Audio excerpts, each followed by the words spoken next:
Ine ndine Frederick Bile Malata, mmodzi mwa anthu amene timayankhulapo mu nkhani zosiyanasiyana zochitika mu dziko lino la Malawi. Lero Amalawi anzanga ndikufuna tiyankhulane pamutu oti nkuyu zodyawana zidapota akulu. Nkuyu zodyawana zidapota akulu. Koma ndisanatero ndikufuna tiwerenge buku lopatulika mawu amene akuchokera m'buku la Isaiah 59 verse yake ya 1 kupita musi, ndipo ndiwerenga buku la Chizungu komanso la Chichewa. Isaiah 59 verse yake ya 1, 59 verse ya 1 in English, headlines: separated from God. Separated from God. Behold, the Lord's hand is not shortened, that it cannot save, nor his ear heavy, that it cannot hear. But your iniquities have separated you from your God, and your sins have hidden his face from you, so that he will not hear.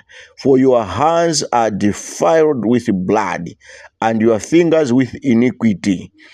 Your lips have spoken lies, your tongue have muttered perversity. No one calls for justice, nor does any plead for truth. They trust in empty words and speak lies. They conceive evil and bring forth iniquity.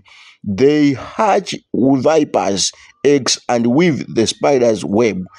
He who eats of their eggs dies, and from that which is crushed a viper breaks out. Their web will not become garments, nor will they cover themselves with their works. Their works are works of iniquity, and the act of violence is in their hands. Their feet run to evil, and they make haste to shed innocent blood. Their thoughts are thoughts of iniquity, wasting and destruction are in their paths. Their way of peace they have not known, and there is no justice in their ways. They have made themselves crooked paths. Whoever takes that way shall not know peace. Nde tikapita ku buku la Chichewa mu chapter Isaiah 59 verse 1 to 9 to 8, akutero akuti: taonani mkono wa Yehova sufupika kuti sungathe kupulumutsa, khutu lake silili logontha kuti silingamve, koma zoyipa zanu zakulekanisani inu ndi Mulungu wanu, ndipo machimo anu abisa nkhope yake kwa inu, kuti iye sakumva. Pakuti manja anu adetsedwa ndi mwazi, ndi zala zanu ndi mphulupulu. Milomo yanu yanena zonama, lilime lanu lilankhula moyipa. Palibe wotulusa mlandu wolungama, ndipo palibe wonena zoona. Iwo akhulupirira mwachabe, nanena zonama. Iwo atenga kusaweruzika ndi kubala mphulupulu. Iwo afungatira mazira amphiri aswetse, naluka ukonde wa kangaude. Iye amene adya mazira ake amafa, ndi choswa nyikacho chisweka, ndipo chikhala songo. Maukonde awo sadzakhala zovala, sadzafunda ntchito zawo. Ntchito zawo zili ntchito zoyipa, ndi chiwawa chili m'manja mwawo. Mapazi awo athamangira koyipa, ndipo iwo afulumira kukhesa mwazi wosachimwa. Maganizo awo ali maganizo oyipa, bwinja ndi chipasuko zili m'njira mwawo. Njira za mtendere sayidziwa, ndipo palibe chiweruziro m'mayendedwe mwawo. Akhotera njira zawo, aliyense ayenda m'menemo sadziwa mtendere. Verse 9: chifukwa chake chiweruziro chili patali ndi ife, ndi chilungamo sichitipeza. Tiyang'anira kuwunika, koma taona mdima, tiyang'anira kuyera, koma tiyenda mu usiku. Tiyambasira khoma ngati wakhungu. Inde tiyambasira monga iwo opanda maso, tipunthwa usana monga chizirezire, tili m'malo a mdima ngati akufa. Tonse tibangula ngati zirombo ndi kulira maliro zolimba ngati nkhunda, niyang'anira chiweruziro, koma palibe niyang'anira chipulumutso, koma chili patali ndi ife. Pakuti zolakwa zathu zachuluka pamaso pa inu, ndipo machimo athu atinenera ife. Pakuti zolakwa zathu zili ndi ife, ndipo zoyipa zathu tiziziwa. Ndipo kulakwabe ndi kukanabe Yehova, ndi kuleka kusata Mulungu wathu, kulankhula zosendelezeka ndi kupanduka, kuganizira ndi kunena pakamwa mawu akunyenga otuluka mu mtima. Ndipo chiweruziro chabwerera m'mbuyo ndi chilungamo chayima patali, pakuti choona chagwa nkhwalala ndi kuongola sikungalowe. Inde choona chisoweka, iye amene asiya choyipa zifunkhidwa zake. Ndipo Yehova anaona ichi, ndipo chidamupirira kuti palibe chiweruzo. Ndipo iye anaona kuti palibe munthu, nazizwa kuti palibe wopembedzera. Chifukwa chake mkono wake umazitengeza yekha chipulumutso, ndi chilungamo chake chimachirizika. Awa ndi mawu amene tawerenga kuchokera mu buku la Isaiah 59 verse 1 to 8 mu buku la Chizungu, koma ku buku la Chichewa tawerenga Yesaya 59 verse ya 1 kukafika verse ya 17. Okay, chifukwa chani tawerenga mawu awo? Mwina timangowamva mongodutsa, koma ngati dziko tikufunika tikhale anthu omawerenga mawu amenewo. Ndipo pakadakhala kotheka advisor wa president pa nkhani za religious affairs anafunika kuti azilimbikitsa kuti ngati dziko tiziwerenga mawu amenewa. Akutiuza kuti taonani mkono wa Yehova sufupika kuti sungathe kupulumutsa,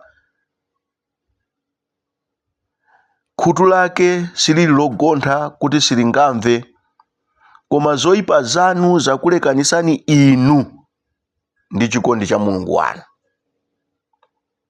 Chifukwa chani ndikukamba nkhani iyi yonena kuti nkhuyu zodya ana zidapota akulu?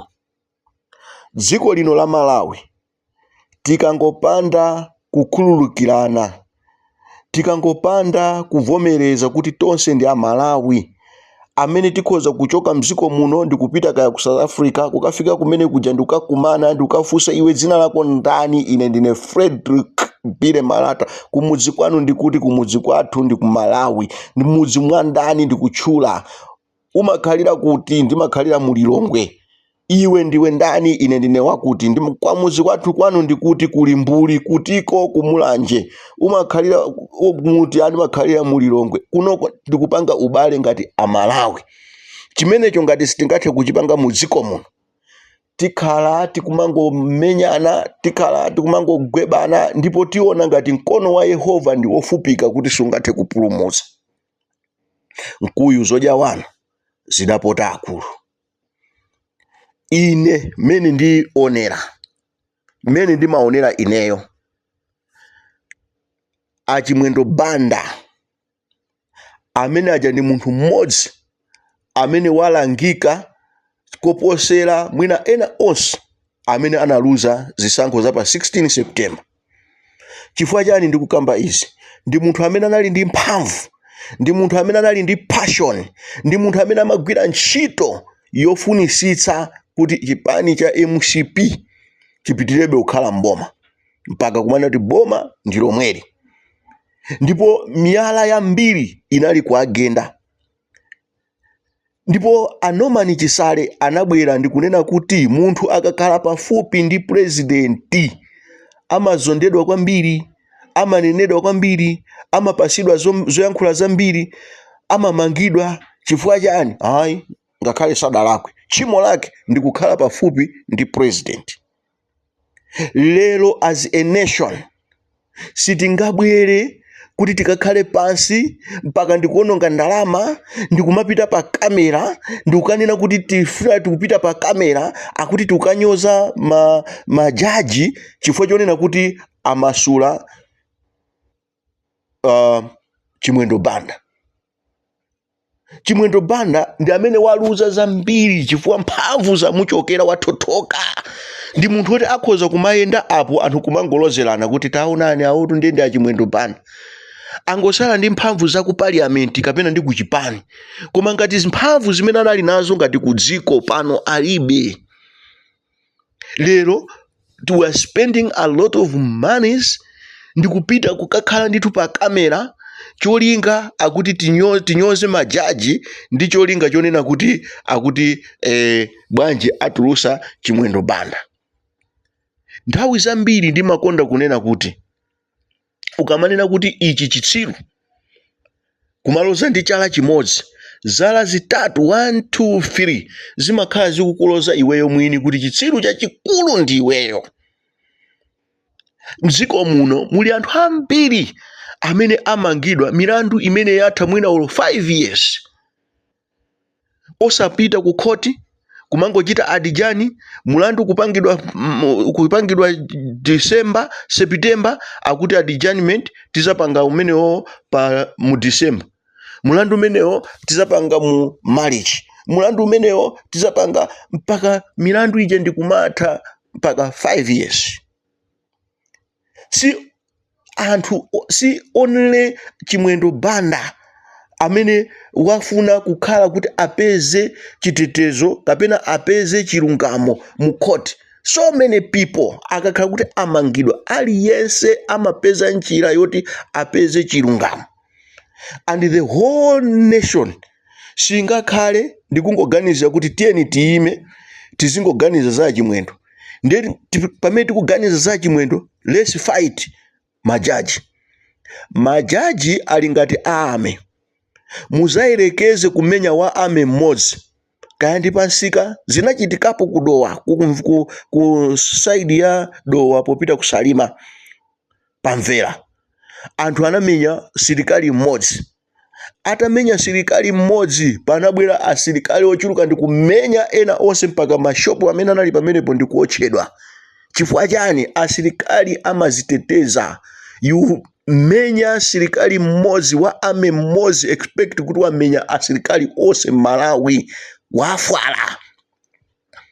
Lero tikamabwera ndikumakhala ngati madolo ndikumafuna kuti ati tizimenya kaya ndi jaji ndani kaya ndi jaji ndani kaya ndi jaji ndani, kumaganizira kunena kuti iweyo ndi kuti ukhala wabwino, ukhala wonena kuti kaya ndi achipani china chake akukonda. Mudziwe kunena kuti kuyu zodya wana zidapota akulu. Tikoza kumayankhula mwathamo ndikumayankhula mwa matama ndikumaona ngati tikupanga zinthu, koma tidziwe kunena kuti tikupanga udani ndi majaji. Kumbukirani kunali Malemu Ben Longwe amene anabwera ndikunena kuti tiyeni tikaotche makhoti, tiyeni tiphe majaji. Inu zinthu zimene zija zinali zovuta zimene ngakhale majaji amachita mantha amanena kuti oh fine, mukunena kuti mutiotche, mukunena kuti mutiphe, okay fine, ifeyo sitipita mu court tikupita kobiswala. Kodi ndi anthu angati amene angavutike, amene ali mundende, amene akufuna chilungamo siku la lero? Taonani mkono wa Yehova suti ndi wofupika kuti sungathe kufikira ndi kuthandizira, koma machimo anu akulekanisani ndi chikondi cha Mulungu. Chikondi tilibe pakati pathu, kaya ndi ndalama kaya ndi chani zimene tikuzipeza tikuona ngati kuti ifeyo ndi otsogola. Kupanda makhoti Aboni Kalindo sakanakhala akumayenda mmene akuyendera mucha. Ndi makhoti amene amalamula kunena kuti tulutseni amene yoyo. Takhala tikuziona ife dziko lino. Lero zikukhala ngati kuti tonse dziko lino tikhoza kuuma mtima ndi ukapeza zija zonena kuti chifukwa chonena kuti Chimwendo Banda watulutsidwa ku ndende kumene anali, ndi kuti basi dziko likhoza kuima, china chilichonse chikhoza kuima, ndi kuti tiyambe kubwera pano ndi kutenga miyala ndi kupita kukamenya, ngakhale titakhala kuti tikumenya jaji mmodzi tidziwe kuti tikumenya majaji onse. Zidachitikapo mu 2020 pamene DPP idapanga ngakhale ma demonstrations kupita kukapangira majaji. Tinaona zotsatira zake zimene zinachitika ku chiweruzo chimene chinabwera 2020, chimene ngakhale Professor Arthur Peter Mutharika anachoka mboma koma anadandaula kwambiri, amanena kuti mwandilanda boma pogwiritsa ntchito makhoti. Lero boma la DPP langobwera kumene silinakhazikike. Lero tikufuna kuti zona tizikabwera pano ndikumakati tikapanga mademo ngati atapezeka zija zonena kuti Nyirenda adakali ku khoti komweko, majaji adakali ku khoti komweko. Mufuna kukakhale ndani ku khoti? Mufuna inu mukazati mwalakwa majaji amene ajawo akaza kukhalilirani inuyo muzanena kuti ndi oyipa? Muzanena kuti ndi oyipa? Majaji amaona, ali ndi njira zawo zimene amapanga kuti aone kuti chilungamo chibwerepo. Ndakhala ndikunena kuti si pa polisi amene amamanga munthu. Apolisi ntchito yawo ndi kusunga munthu amene akuganiziridwa. Amene amamanga munthu ndi akhoti, ndi akhoti akapereka judgment, who are we to question? Ngati DPP idavomereza 2020 amakhoti atanena kuti tiyeni zisankho za 2019 zakhasulidwa zikapangidwenso, palibe amene anachita argue. People said no, let's go and protest. Kuti chigamulo chimenechi anthu ananena kuti simungachite protest ku chigamulo china chilichonse chimene chili cha court. Court's judgment is final. Lero tizikanena kuti tikuchita protest against nkhani za Chimwendo zimene tikuchita kudziwa kunena kuti malamulo ena sakutsatidwa. Are we serious as a nation? Tilolera ndithu kuti Mulungu atilange chifukwa chonena kuti chikondi chathu chachoka pakati pathu, kuti tikhoza kutenga miyala? Ine ndikadakhala kuti ndinali ngati mwina advisor kaya wa president pankhani za ma CSOs, kaya ndikadakhala ngati kuti ndinali wa kuchipani ngati cholamula cha DPP, tikanabwera poyera ndikuyankhula ndikuzichita disassociate ndi zimene ayankhula achina Boni Kalindo pomenya majaji, pofuna kunyoza majaji. Koma kukhala chete ndikufuna ndikusimikizireni kuti kuyu zodya ana zidapota akulu. Pankhani zokhuzana ndi MRA tikhala ndi nthawi imene tiyankhulepo, koma tikudziwa zonse zimene zikuchitika, kuti anthu apita kukatenga ndalama kuma Burundi, apita kukatenga ndalama kwa mwenye, ndikuyitanizana kuchosana ena ku Karonga, ena ku Mangochi, ena ku Blantyre, ena chani, ndikumabwera ndikumamenya MRA. Sindikukhulupirira kunena kuti they are doing for the good of Malawians. Misewu yathu Malawi munomo sikuteka bwinobwino chifukwa cha malevi ena amene ngakhale boma limanena kuti tiye ndichoseka izi, cholinga chonena kuti Amalawi apepukidwe.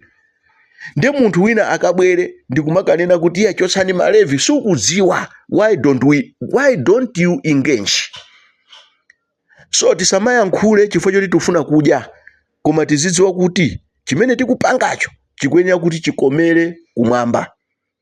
Tikonde dziko lathu, tikonde boma limene lilipo pakali pano, tilifunire zabwino, timpempherere president wathu, tipange zija zonena kuti pamene pavuta tipakonze.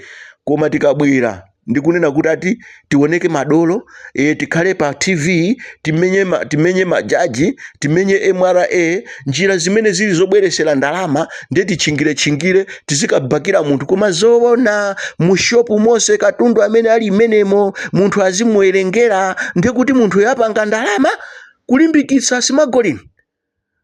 Zoona munthu akutenga ndithu mowa uja, akutenga chani ndikuika muchitipa, pamwamba paja ndikuikapo chenga, ndikuchokera kudedza ndikulowa osapereka msonkho mpaka kuzafika Malawi. Ndiye katundu uja wafika mu shopu akagulitse, apanga ndalama zingati ndipo boma liluza ndalama zingati.